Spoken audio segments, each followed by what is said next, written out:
bonjour à tous et bienvenue dans l'émission Entreprise et Innovation.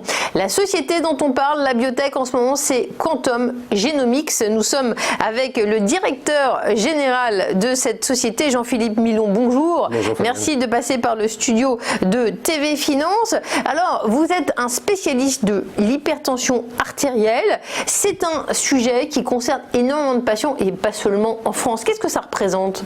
Alors, tout d'abord, Fabienne, les maladies cardiovasculaires tuent plus de personnes dans le monde que le cancer.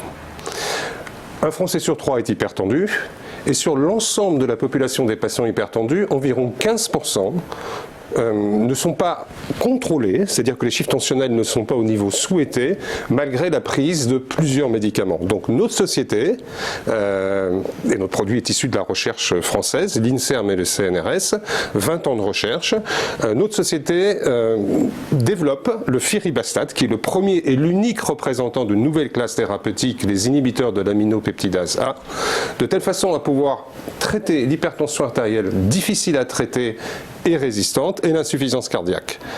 Voilà. Alors les très bonnes nouvelles, c'est qu'il y a des sociétés qui attendent, essayent de faire tester, certifier leur plateforme. Et bien vous, votre plateforme technologique a déjà été validée. Eh bien écoutez, elle a été validée, 4e partenariat, donc le succès appelle le succès, je l'ai déjà dit, je le redis. J'espère qu'on va se retrouver prochainement, confinement ou pas confinement, de toute façon nous avançons. Et cette plateforme, oui, je le disais dernièrement, Quilou, qui était notre avant-dernier, puisque nous avons annoncé ce matin Xiditon au Canada, Quilou, 23 000 collaborateurs qui ont travaillé pendant des mois pour désosser notre dossier et l'étudier sous toutes ses formes. Et nous avons signé ce partenariat avec Quilou, qui est un des acteurs majeurs en Chine. Alors, on parle d'abord du dernier partenariat. Cette licence, eh bien, elle est signée avec un acteur canadien. Là, vous êtes aux portes de l'Amérique du Nord. Hein. Enfin, vous y êtes. Oui, nous sommes aux portes de l'Amérique du Nord. Il est clair que pour le moment, nous avions concentré nos efforts sur l'Asie. Nous allons continuer et nous annoncerons des nouvelles. Nous travaillons avec cette société depuis quelques mois également. Maintenant, nous avons 2 grands territoires que sont les États-Unis et l'Europe. Et je dis de ci et de là, la stratégie de Quantum Genomics, c'est ça. Non, la stratégie de Quantum Genomics, c'est ça. Alors, je vais vous dire ce qu'est la stratégie de Quantum Genomics, et je suis sûr qu'elle ne manquera pas d'être commentée. La stratégie de Quantum Genomics, c'est de choisir les meilleurs partenaires aux États-Unis et en Europe. Les États-Unis sont un pays, donc il y aura un partenaire aux États-Unis. En Europe, nous avons déjà reçu des offres. La question est de savoir est-ce que l'on va fragmenter l'Europe ou pas fragmenter l'Europe. Mais très clairement, c'est notre objectif prochain, en continuant l'Asie comme annoncé. Est-ce que vous pouvez nous dire un petit mot de ce partenaire canadien, puisque vous avez le choix des partenariats, tout le monde vous court après, si je comprends bien. Quel est ce laboratoire? Qu'est-ce qu'il a d'intéressant, au-delà d'être le tremplin pour le Canada? Pour les États-Unis. Et pour les États-Unis. Et tout simplement, ce laboratoire est un laboratoire dit de spécialité. Alors en anglais, on dit Specialty Pharmaceutical, pour dire que c'est un laboratoire qui se concentre sur les produits de spécialité, c'est-à-dire ce sont des produits de niche. Alors, quand on dit de niche dans l'hypertension artérielle, avec 15% de la population qui est résistante, on s'adresse à des centaines de millions de patients. Mais ce laboratoire donc a aussi les forces en présence, de telle façon à pouvoir demain promouvoir ce produit. Parce qu'encore une fois, aujourd'hui, nous signons ces partenariats pour faire rentrer du cash immédiatement dans la société. C'est important. Du cash qui rentrera demain lors de paiement d'étape. Et derrière, des royalties à 2 chiffres qui permettront également de faire vivre Quantum Genomics et de récompenser les actionnaires fidèles. Alors, si on revient sur l'accord signé juste avant, parce qu'il mérite quand même d'être commenté, vous avez signé avec la société chinoise Quilou, là vous êtes ouvert le marché chinois, c'est énorme. C'est énorme, et l'hypertension artérielle, comme le diabète du reste la préoccupation première en Chine. Alors, c'est lié au changement des habitudes alimentaires. Mais c'est un vrai problème de santé publique en Chine. Nous avions rencontré également des représentants au niveau de l'agence médicale chinoise. Je vous ai parlé de la Food and Drug Administration aux États-Unis, de l'agence européenne European Medical Agency en Europe. Nous avons rencontré également des représentants de l'agence chinoise et très clairement, c'est leur volonté de pouvoir apporter des solutions thérapeutiques sur cette indication. Cette société Quilou, c'est 23 000 000 collaborateurs. Et vous, en France, combien êtes-vous pour faire marcher cette machine à succès qui est devenue Quantum Genomics? Eh bien, nous sommes moins de 10 collaborateurs. Alors, on peut dire que la quantité ne fait pas la qualité, mais très sérieusement, je suis entouré de professionnels. Voilà, c'est ça qui est important, c'est que c'est une équipe de professionnels. C'est une équipe également totalement dédiée à la mission de Quantum Genomics de mettre ce produit sur le marché pour sauver des vies. Et c'est intéressant parce que dans votre parcours, je le rappelle en passant, c'est que quelques lignes de votre pedigree. Vous avez été patron de Bayer France, président, représentant au COMEX de Bayer. Qu'est-ce que ça fait de passer à la gestion de milliers de salariés à ce management, micromanagement très sélectif mais très efficace aussi, hein? Alors c'est parfois plus compliqué de gérer moins de 10 personnes que de gérer 12 000 personnes, ce qui était mon cas par le passé. Non, si vous voulez, j'ai pas à gérer les collaborateurs de Quantum Genomics. J'ai des gens qui sont performants, j'ai des gens qui sont autonomes, j'ai des gens avec qui je prends du plaisir à travailler jour après jour, donc ce n'est que du bonheur. Alors, je crois que vous êtes passé un petit peu vite sur l'Amérique latine.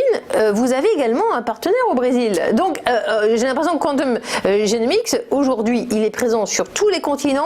Est-ce que cette progression de croissance externe, de développement régional va se continuer ou déjà il faut un petit peu digérer de ces magnifiques partenariats?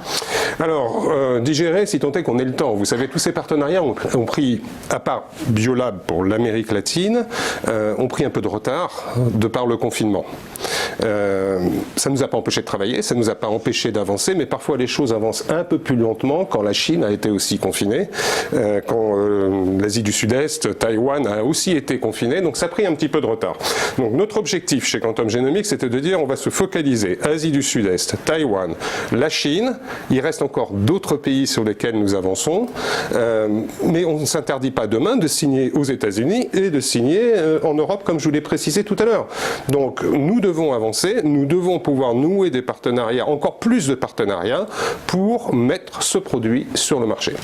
Alors, dans les biotech, il y a eu des entreprises françaises déjà qui ont eu des beaux parcours et parfois il y a eu des déceptions. Alors, on pourrait parler de ça dans tous les secteurs, mais les évolutions sont encore plus aiguës dans ce secteur de la biotech. Donc là, vous êtes parti très fort, vous, hein. Alors, nous sommes partis très fort. Il faut voir que les biotech, c'est quand même tout de même le premier réservoir de nouvelles molécules pour les laboratoires. Voilà, ça c'est quand même le premier point. Le deuxième point, il faut être modeste. Nous avons été, comment dire, particulièrement successful, je cherchais le terme en français. Oui, vous avez réussi. Successful, voilà, une belle réussite dans l'étude de phase 2B, reconnue encore une fois par la FDA et par l'IMIA. Alors certains, d'ici et de là, émettent des commentaires sur l'étude de phase 2. Moi je dis, écoutez, commentez, comme vous le souhaitez.